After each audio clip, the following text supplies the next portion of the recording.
This is what's included in the standard kit with the reverse osmosis systems.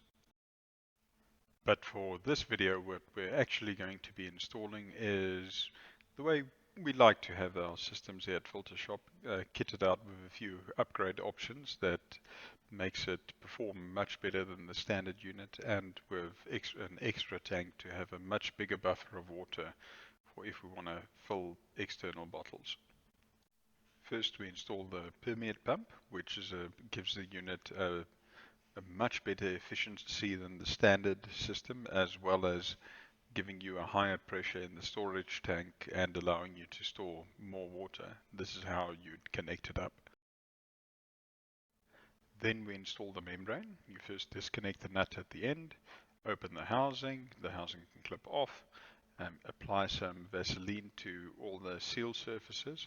The specific membrane we're installing here is the nanofiltration membrane. Then close the housing again and make sure to tighten the nut with the supply pipe.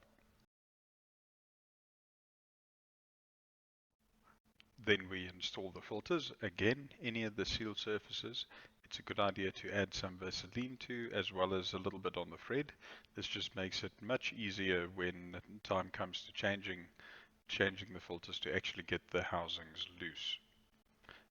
This specific set has 2 kDFs in. Yours may vary. It depends on which unit and which options you go for.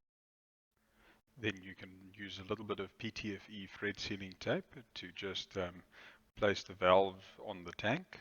And this is one of the few places where you do actually need to apply some tape for a seal, as it doesn't come with a built-in seal.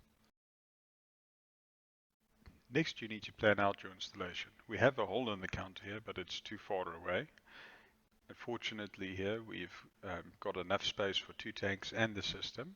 We've got an easily accessible 1/2-inch flexible hose connection, and we've got a drain pipe nice and easily reachable there, and everything fits in the cupboard nice and easy. Make sure you have the 13 and the 14 spanner. Make sure all the little bits there for the tap, the counter would go in between those bits there. Make sure you have everything, including the little ferrule, connected inside of the supply pipe.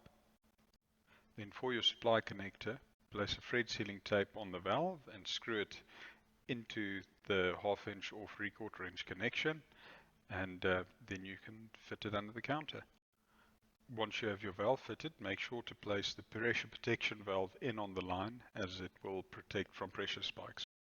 For this specific system, we're connecting up 2 tanks, so we have an extra Y joint and we have a T joint there with a long piece of pipe and a valve to be able to fill the fridge. Then for the drain connection, drill a 6mm hole, place the pipe through the hole and secure it with tape. Here we have a marble top which we had to drill for this installation, so we needed a few things to drill the hole. But this is basically all we needed. First, we needed some tape to secure it, some press stick to keep the water in place, and then very importantly, a diamond tipped drill, which is a core drill, and a battery drill to start with and a normal drill, but that's not needed. So first things first, we need to decide where we actually want to place the tap. So put it together, have a look, see where it's going to fit in, and what would be where you actually would want the tap, and then have a look underneath. It's very important to make sure that you've actually got enough space to place the fitting, and that where you start drilling the hole, you'll be able to secure it. It's very important that you keep everything very cool. That's why you'll see we use plenty of water here, and we ended up going through 2 batteries on the battery drill and switching over to the large electrical drill once the hole was seated properly. This can take a long time depending on the material you're drilling through. The specific material is some sort of a mixture with resin in, and it's extremely hard. We ended up taking an hour to drill the hole. If you have the option of just placing it in the zinc, that's much easier and much quicker. Or drilling through Marbolite or a wooden counter is much quicker. But here's how we drilled this hole. And at the end, we ended up with a very nice hole and no damage to the counter whatsoever.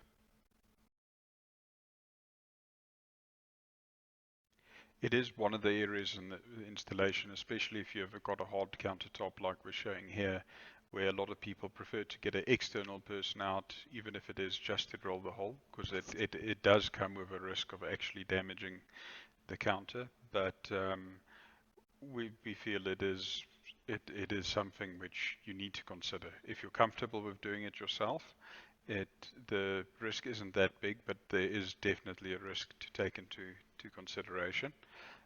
Once you're through the counter though, you'll get a little bit of water going through into the bottom, but not too much. And as you can see, that is the bit of hard material that's come out after drilling the hole. And then we can actually check and make sure that our tap fits and that it's in the correct location.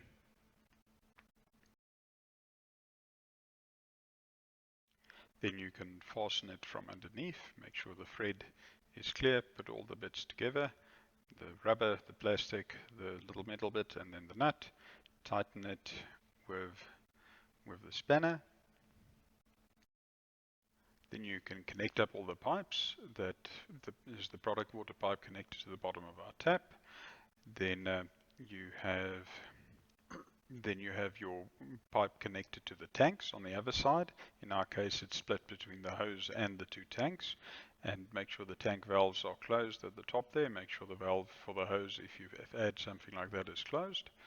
And then there you would connect your source water connection from the fitting we added up there. And then finally your drain connection connects on the line which is connected to the flow restrictor at the back there. In our case, it is just running through the permeate pump to get there.